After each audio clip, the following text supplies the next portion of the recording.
Okay, hello Ferdinand. Hello Naya. Okay, so today we're going to talk about space geometry. So, Okay. on this space geometry topic, I'm going to specifically talk about 3D shapes. So, they are shapes that fill spaces. So, let's see. We have this book. It fills space, right? It has a volume, it has all the components of 3D shapes. So, we're going to talk mainly about those kind of shapes. Okay, so when we talk about 3D shapes or geometry spaces, geometry shapes, we can see that they have sides or faces. So sides or faces, the flat part, like this also. And then we also have the edges. You can see the point of intersection between two sides or two faces. They make edges. Edges. Okay, you see this line right here. Right here, and then the point of intersection between more than two faces, they make vertices. So this point right here, and then this point also, they are called vertices. Or in Indonesia we call it titik sudut. And in Indonesia, edge is called rusuk. Okay, like that. And then let's talk about some of the most commonly known 3D shapes that we know. So the first, we have prism, which is prisma in Indonesia, and then we have pyramid, which is limas in Indonesia, and then we have sphere. In Indonesia we call it bola. Okay, so for prism, prism is a shape that has both the top and base sides of equal size and equal shape as well. So for example, if we have what is the example? Okay, I know. We have a triangular prism. Okay. So a triangular prism is a prism that has the base and top side of triangles. So if we want to illustrate the prism,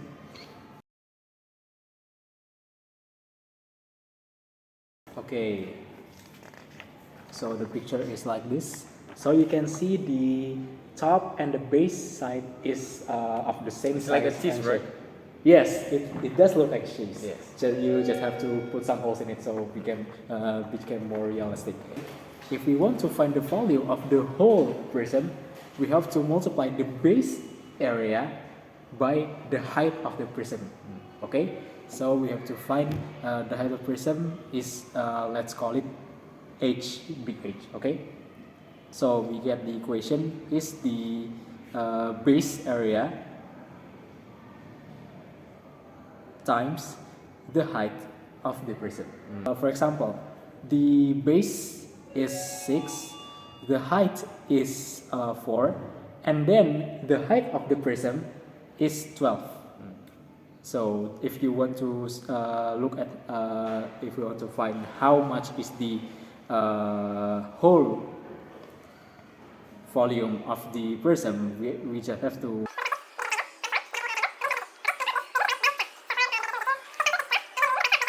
we get the volume of the prism is 144.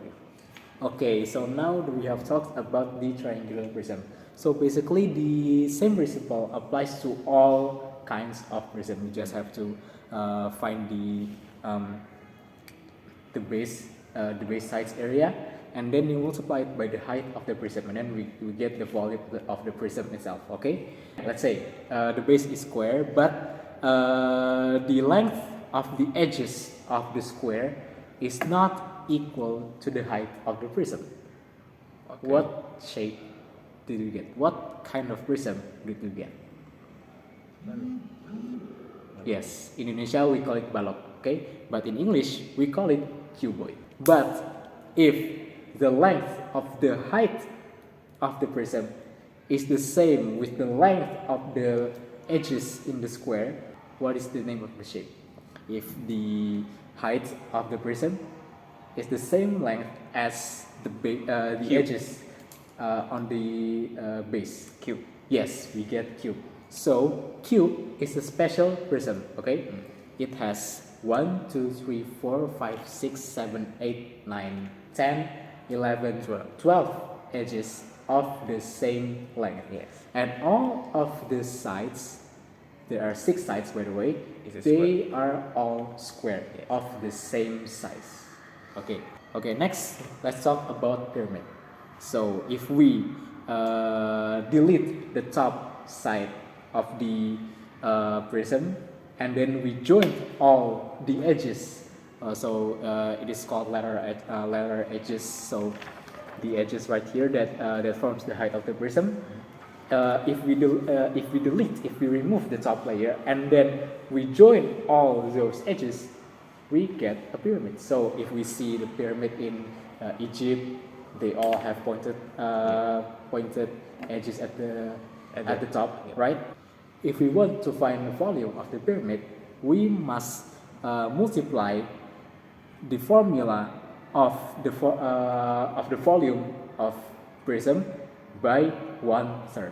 Okay, so we get the volume of the pyramid is 1/3 times, what do we get? The base area times the height.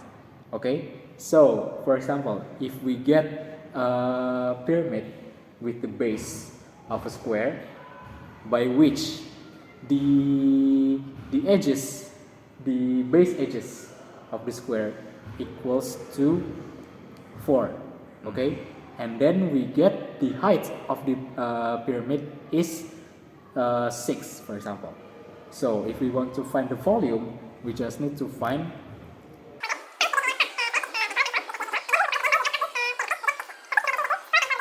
2 equals 32.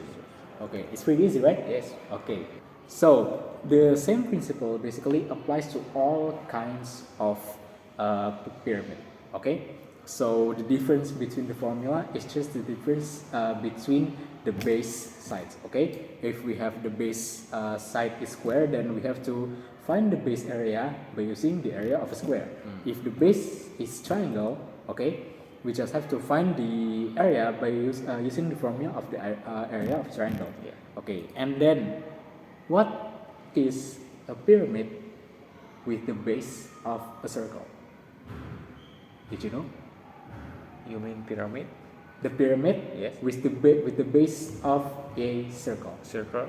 Circle, yes. It's cone? Yes, the answer is cone. You're right. Okay, so that's all about Buddhism and also the pyramid. So let's talk about the sphere next. What is special in sphere that you cannot find in any other three-dimensional shapes? There is no edge and one side. Yes, so the sphere doesn't have any edges, it only has one side, and it also doesn't have any vertices. Okay, so the volume of the sphere, we can find it by 4/3, 4/3 times pi times r to the power of 3.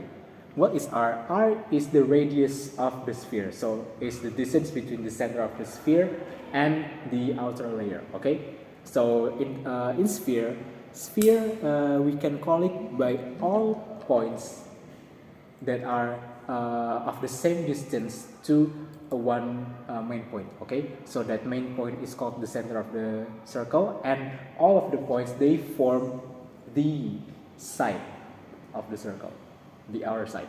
Okay? Okay. So for example, if we have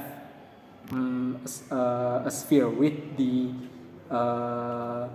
radius of, let's say, 7.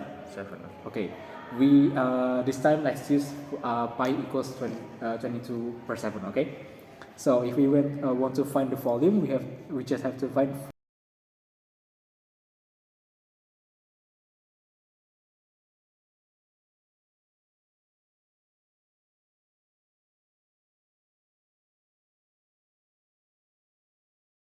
So we get the volume of the sphere is 3312 over 3.